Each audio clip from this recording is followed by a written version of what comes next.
about ewes and lambs. There's three main breeds that we've got. We've got Darryls, we've got Dorpers, and we've got Persians.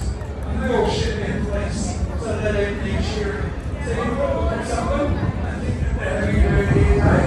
That's not really established. If you get a little bit warmer, they're starting to let go of their fleece.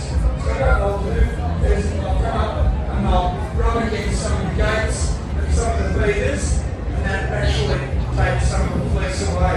So I'll just wander here, and I'll do a little bit of a wander and see if I can see someone.